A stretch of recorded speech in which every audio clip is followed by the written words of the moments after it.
Bonjour à tous et bienvenue dans Rencontre. Au mois de février, le gouvernement français a prévenu qu'il allait mettre en place une réforme visant à simplifier l'orthographe du français. L'annonce impromptue de cette réforme qui concerne 2400 mots de la langue française a provoqué une véritable onde de choc sur Internet et les réseaux sociaux. Désormais, la France semble se diviser en deux camps, ceux qui accueillent cette réforme avec enthousiasme et ceux qui pensent que c'est une très mauvaise idée. Pour parler de cette réforme choc, mais aussi de la francophonie et de l'amour des langues, notre invité aujourd'hui est Bernard Cerchiglini, linguiste, professeur d'université et présentateur de l'émission Merci Professeur sur TV5 Monde. Mais avant de commencer cet entretien, regardons ensemble ce reportage. Né en avril 1947 à Lyon, Bernard Cerchiglini est un linguiste français. Directeur des écoles au ministère de l'Éducation nationale de 1985 à 1987, il est chargé en 1990 par le gouvernement d'une mission sur la réforme de l'orthographe, puis en 1999 d'une mission sur les langues régionales en France.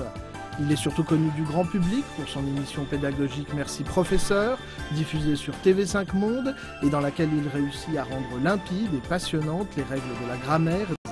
Recteur de l'agence universitaire de la francophonie de 2007 à 2015, cet infatigable défenseur du français a été choisi pour être l'animateur et le lecteur de la fameuse dictée de Bernard Pivot le 20 mars à la résidence de France.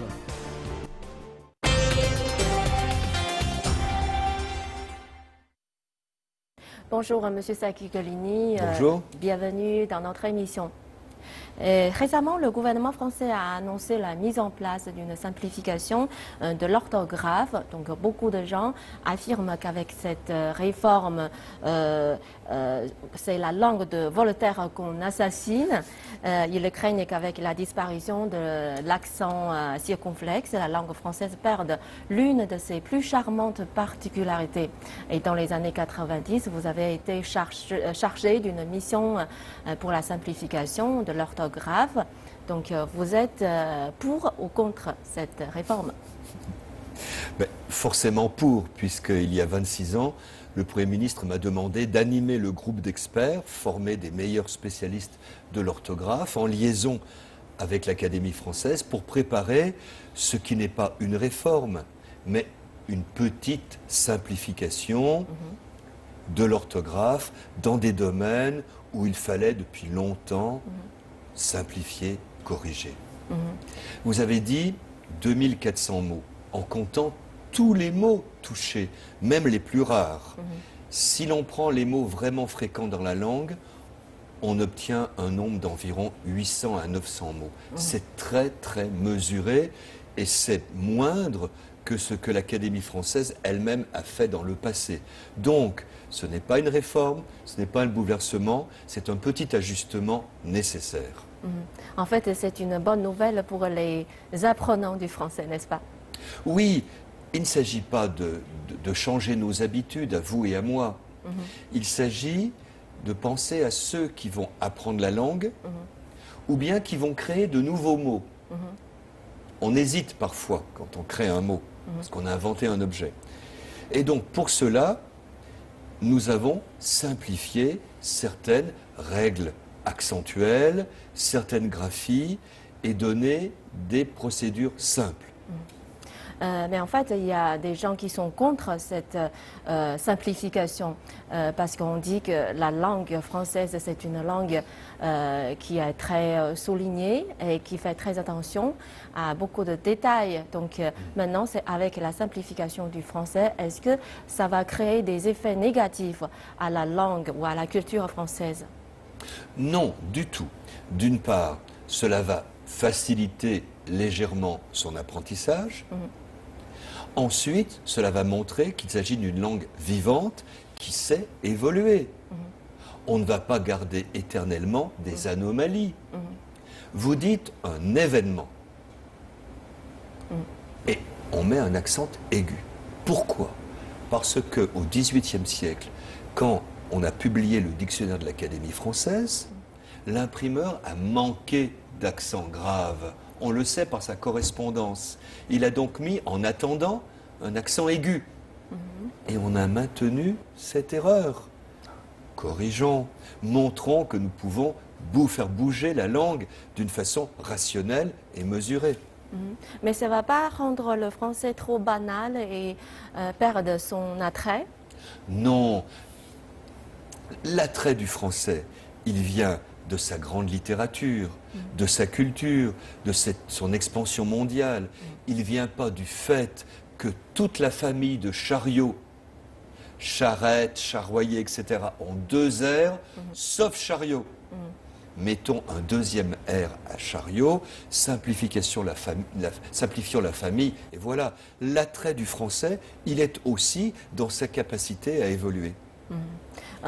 Donc, vous avez dit tout à l'heure que cette décision a été déjà prise il y a 26 ans. Mais pourquoi c'est maintenant que le gouvernement français a démarré cette simplification de l'orthographe? Ce n'est pas tout à fait ça, madame. Il y a 26 ans, c'est l'Académie française qui, donc, elle est maîtresse de l'orthographe, qui a accepté cette petite réforme, conçue avec elle d'ailleurs. Et elle a commencé à le diffuser par son dictionnaire. Et puis les dictionnaires usuels, que tout le monde connaît, Petit Larousse, Petit Robert, ont adopté ces formes. Elles commencent à se diffuser. Donc tout ça doit se faire très lentement. Et puis l'Éducation nationale, le ministère, donc officiel, a peu à peu décidé d'adopter ces graphies. Et en particulier, le ministère de l'Éducation nationale vient de publier des nouveaux programmes du collège qui utilisent ces graphies. Du coup, les auteurs de manuels, et c'est là que tout a recommencé, les auteurs de manuels, les éditeurs scolaires ont dit, nous aussi, nous allons utiliser cette graphie. Et donc, la nouvelle a atteint les journalistes qui ont dit, voilà, les choses éclatent. Mais en fait, c'était une évolution lente. Nous, les linguistes, avons calculé que ces graphies sont peu à peu adoptées. D'accord. Pas toutes, certaines ne sont pas adoptées. Eh bien, il faudra en tenir compte. Donc, en fait, c'est une querelle étonnante. Mais cela prouve que les Français adorent se battre à propos de la langue. D'accord. Mais derrière tous ces débats, il y en a qui ont dit qu'il y a la question de la reproduction des élites. Quel est votre point de vue? C'est un argument intéressant. On nous oppose cet argument disant il y aura maintenant les modernes, qui auront l'orthographe rénovée, et puis les autres qui resteront de côté. Il s'agit de toucher quelques mots, simplement. L'effet concret, je viens d'écrire un long texte sur cette réforme. Dans cette orthographe rectifiée, sur 16 pages, il y a 4 formes changées simplement. Donc, il n'y aura pas 2 Français. Nous avons été très sensibles à cet argument. Bien sûr, pas du tout, pas du tout. Il n'y aura pas 2 Français, c'est simplement quelques formes rectifiées. Je répète, l'Académie française dans le passé a fait beaucoup plus, madame. Quand elle a décidé que les imparfaits s'écriraient non plus O-I-S, mais A-I-S, cela a changé la langue. C'est pas ce que nous faisons aujourd'hui. D'accord. Et la langue chinoise a connu aussi une réforme de simplification de ses caractères. Mais il est indéniable que cela a eu certains effets négatifs sur sa culture chinoise. Donc la France, c'est connu comme un pays qui accorde beaucoup d'importance à sa culture et sa langue. Pourquoi le gouvernement français a pris cette décision? Encore une fois, il ne s'agit pas de réforme, comme les Chinois ont réformé leur orthographe, ou les Italiens, ou les Portugais. On met tout à plat et on corrige.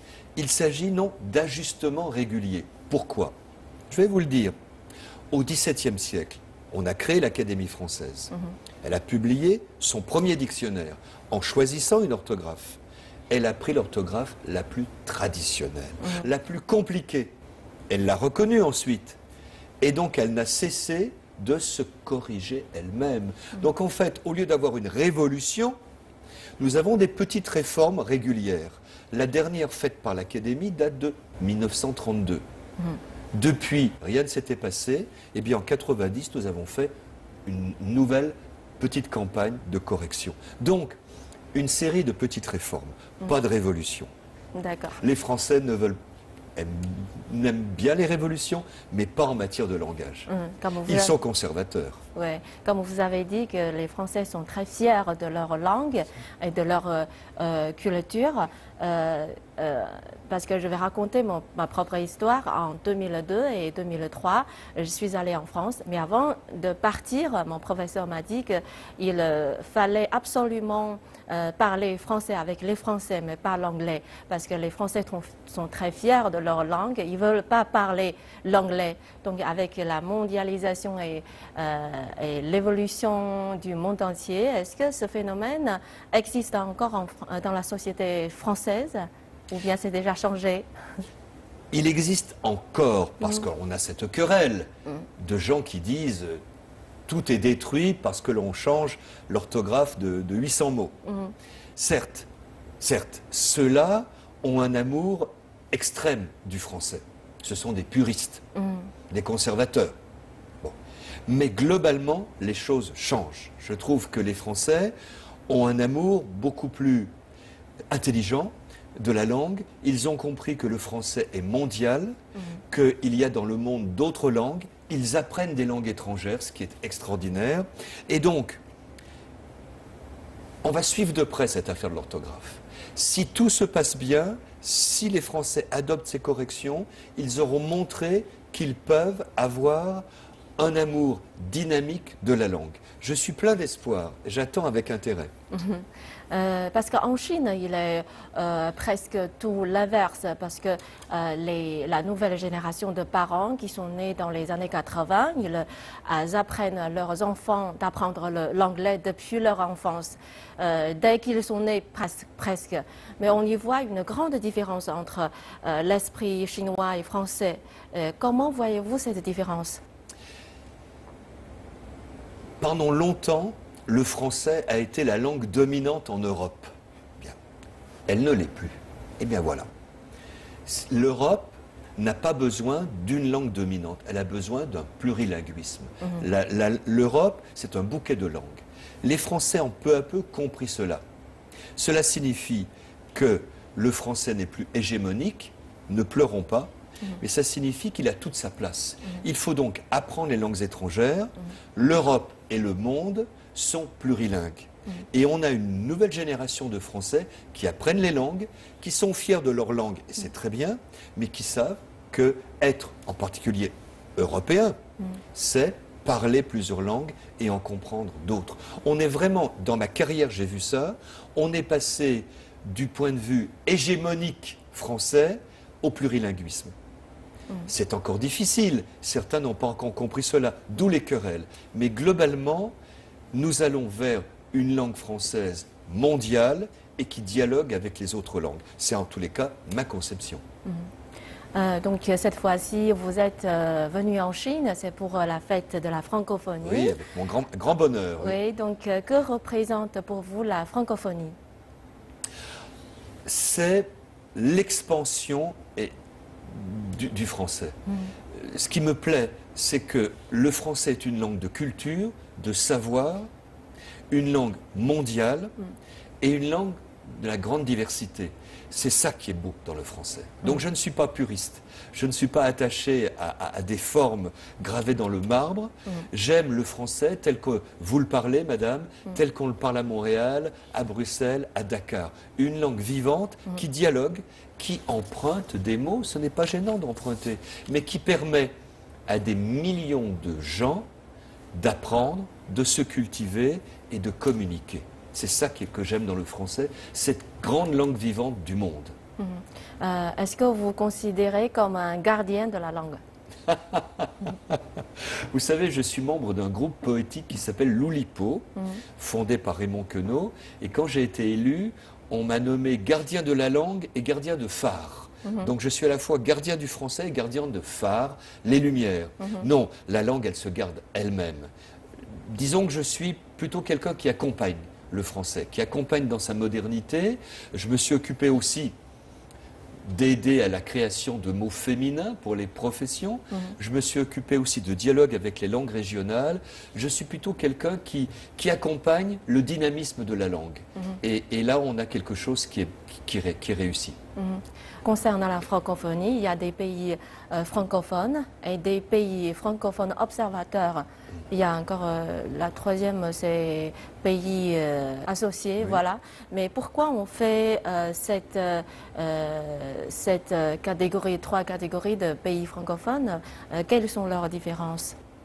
Mon Dieu, ça relève de la diplomatie.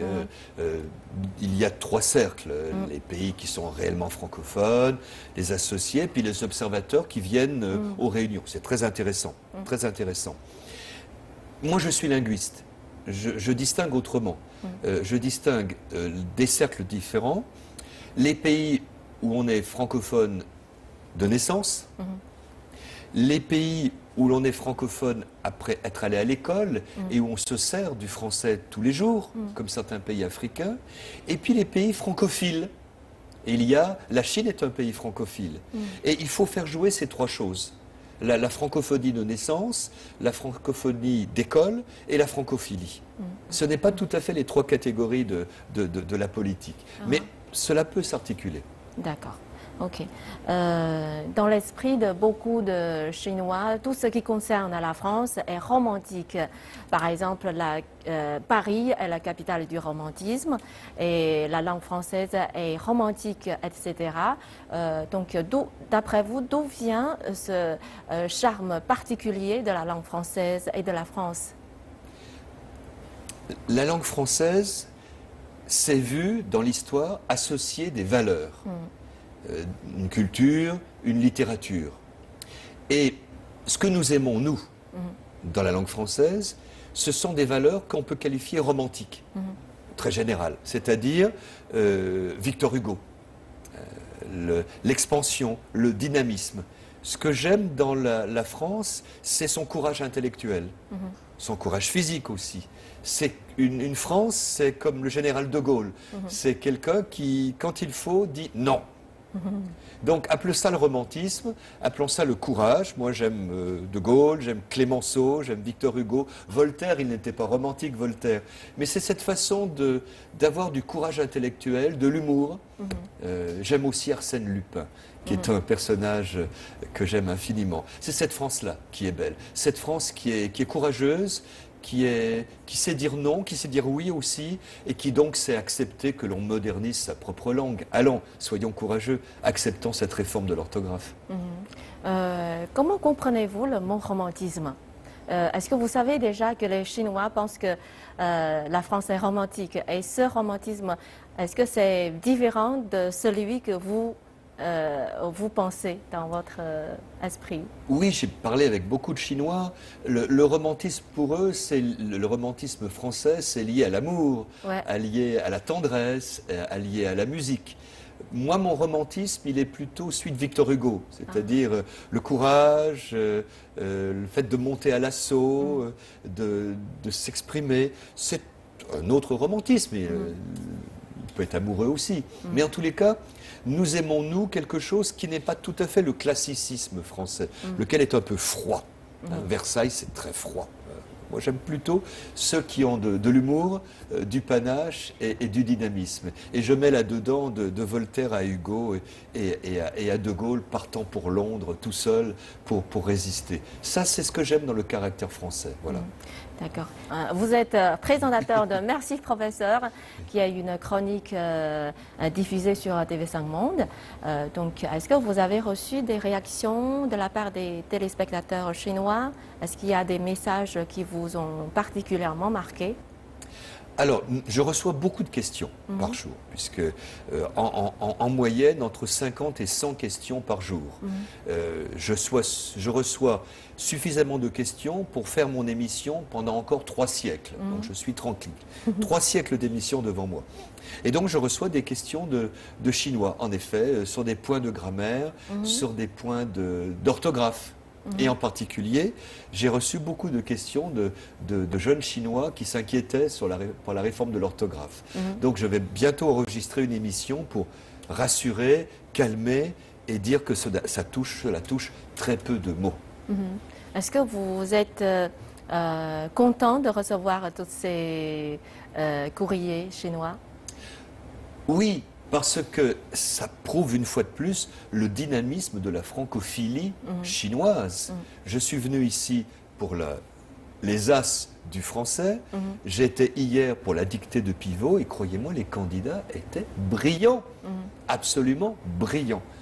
Je ne cesse de rencontrer des étudiants, je vais faire beaucoup de conférences, qui connaissent la langue française, qui connaissent la francophonie et qui posent des questions très très pertinentes. Donc à la fois cela m'apporte des bonnes questions car je dois avoir un sujet par jour, mon émission est quotidienne, mais ça montre aussi le degré de dynamisme de la francophilie chinoise. Vous êtes très optimiste sur l'avenir du français, mais quels sont les plus grands défis auxquels la langue française va être confrontée dans l'avenir? 2. Le premier, c'est se débarrasser du purisme. Du purisme, de la fixité, du monolinguisme, cette conception selon laquelle le français est gravé dans le marbre. Ça, c'est fini. C'est fini. Et ça, il faut s'en débarrasser. C'est pas encore terminé. Et le deuxième défi sont les technologies de l'information. Au début, les Français étaient un petit peu réticents, comme d'habitude. Ils se sont dit, ce sont des outils de l'anglais. Mais vous savez, un outil, on le prend. Et les choses sont en train de changer. Le français est très présent sur l'Internet, très présent dans ces outils. Il faut créer des dictionnaires en ligne, il faut créer des bases de données, et nous le faisons. C'est-à-dire que la révolution technologique va profiter aux Français. On n'a, madame, jamais autant écrit le français. Depuis qu'il s'est séparé du latin, grâce à Internet, on écrit du français partout. Donc c'est une langue qui n'a rien à craindre. On ne l'a jamais autant parlée, on ne l'a jamais autant écrite. Et j'ajouterais, on ne l'a jamais autant apprise. Mais est-ce qu'on peut dire que les nouvelles technologies sont en train de changer la langue française? On le dit. Vous savez, il y a toujours un rapport entre la langue et le support d'écriture. On n'écrit pas la même langue à la main ou sur un clavier. Cela dit, la langue est solide. Elle est solide, une syntaxe, une morphologie, un vocabulaire, une orthographe en place depuis des siècles, même si on l'a légèrement corrigée. Je ne crois pas que le fait d'abréger quelques mots quand on tape va toucher au corps de la langue. Vous-même, quand vous tapez du français, vous utilisez quelques abréviations. Mais quand vous écrivez une lettre, vous ne les employez pas. Il y a des registres de langue écrite comme des registres de langue orale. C'est tout. Et beaucoup d'Occidentaux aiment se faire tatouer des caractères chinois. Ils aiment le côté pictural, très graphique, et des caractères chinois. Est-ce que vous vous intéressez à l'écriture et à la culture chinoise?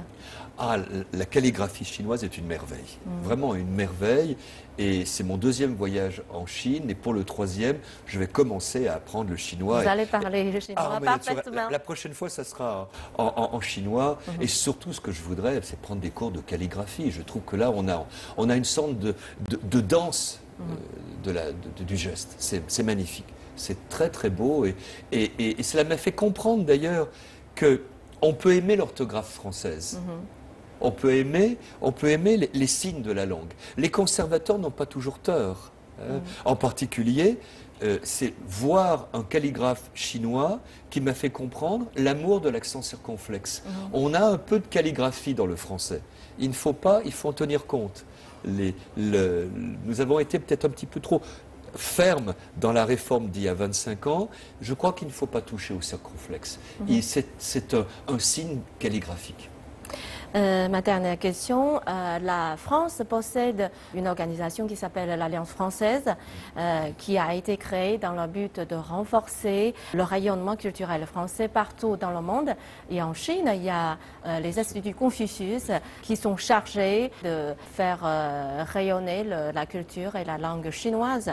Donc on dit que le chinois est très difficile à apprendre. Donc comment faire découvrir la beauté d'une langue au plus grand nombre de personnes personnes possibles et partir de là. Et à partir de là, leur faire connaître ensuite l'histoire et la culture d'un pays. Vous savez, les instituts Confucius et l'Alliance française, et puis le Goethe-Institut pour l'allemand, Cervantes pour l'espagnol, etc., ont tous la même mission, faire aimer une langue. Comment on la fait aimer? On la fait aimer par sa culture, sa littérature et sa gastronomie aussi. Moi, je suis frappé de voir que les alliances françaises ont souvent à l'entrée un petit bistrot. C'est excellent. On vient, on s'assoit, on prend un café, on écoute de la musique et c'est comme ça que ça marche. Vous savez, moi, j'ai jamais été pour l'enseignement des langues business, business, business. Bon, c'est utile, mais ce n'est pas comme ça qu'on donne l'amour d'une langue. Ni du chinois, ni de l'espagnol, ni du français. L'amour d'une langue, elle passe par la culture, la littérature, une chanson, une musique, une promenade. C'est ça qui est important. Et les instituts Confucius le font très très bien. Donc notre émission touche à sa fin. Merci Monsieur Serki-Glini. Oui, le temps passe vite, malheureusement. Merci de vos éclairages. C'est moi qui vous remercie de votre invitation. Et chers téléspectateurs, merci de nous avoir suivis. Bonne suite de programme sur CCTV français. À la prochaine.